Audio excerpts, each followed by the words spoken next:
And hello again, my little mathematicians.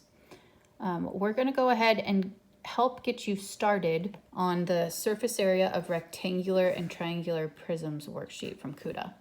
So if we look down towards the bottom, 7, 9, and 11, I'm going to get you guys started on those ones. I picked these because, as you can see, they're all prisms, but some are triangular and some are rectangular. And I consider triangular prisms to be the little bit more trickier ones sometimes to identify.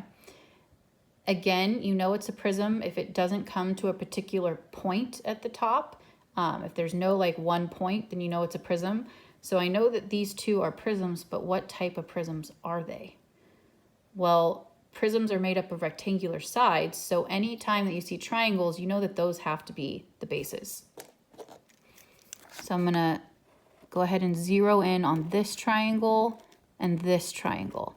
Okay, so that's the top and bottom. So I have two identical triangular bases. And that little box connects your base, which is 6, to your height. This is the same as this, 8.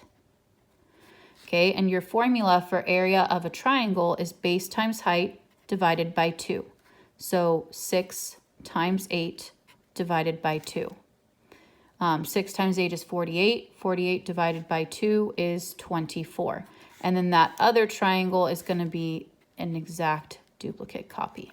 Okay, so there's two triangular bases that have a length or an area of 24. Okay, it's a prism, which means that it has rectangular sides. How many rectangles? Well, how many sides does your base shape have? Since it's a triangle, it has 3 sides, which means I'm going to be looking for 3 different rectangles. So I have this back rectangle that is 10 by 8.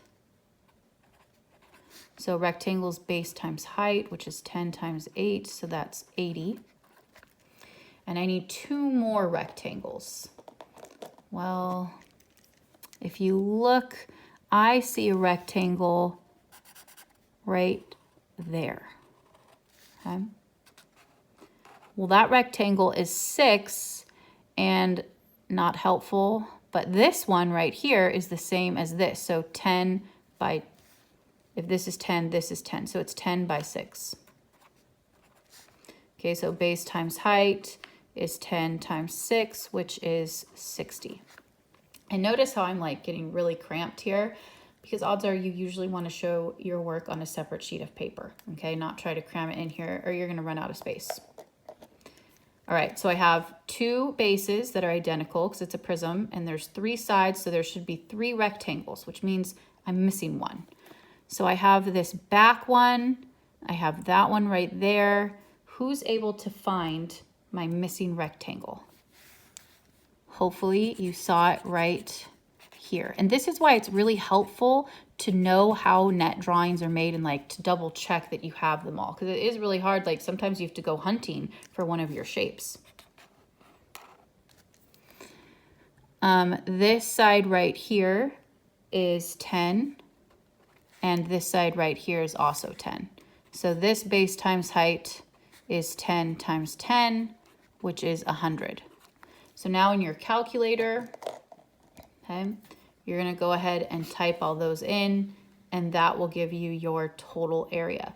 So you're going to type in 24 plus 80 plus 60 plus 100, and you would get a total of 288 centimeters squared. And then I always like to hit clear on your calculator, type it in one more time, and just make sure you got that same answer. Okay.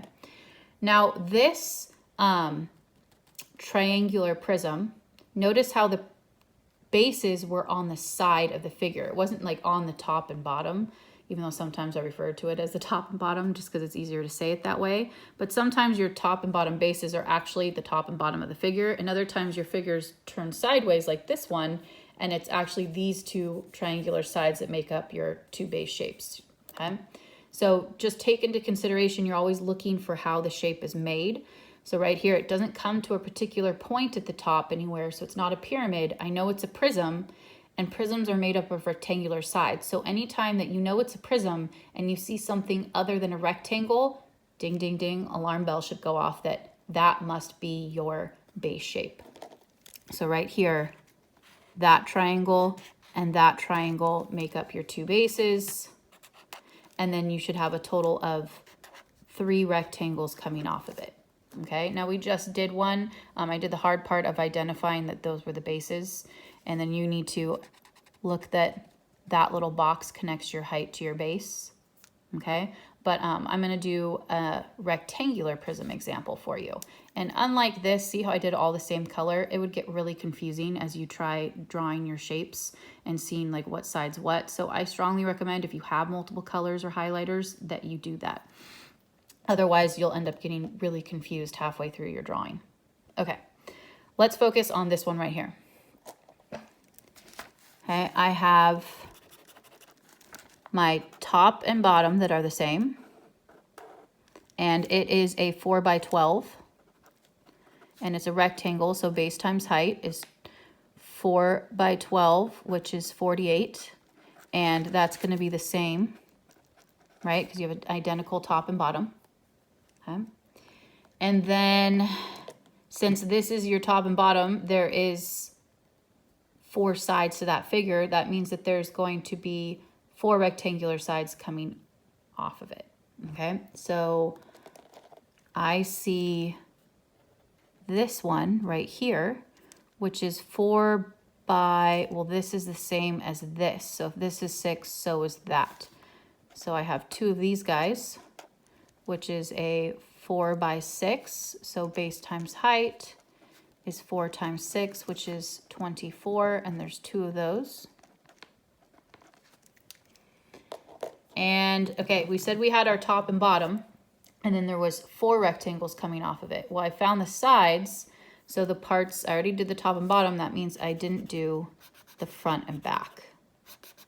Okay, and your front and back is 12 by 6. Okay, so base times height is 12 times 6. 12 times 6 is 72, and there's 2 of those. So then you'd go ahead and you'd add all those numbers together, and you'd get 288 kilometers squared again. Now, don't think, oh wow, this whole worksheet has an answer of 288. That was a random coincidence. I guarantee you that the rest on the worksheet, not a single one of them, actually I lied. There is one that has an answer of 288 something squared.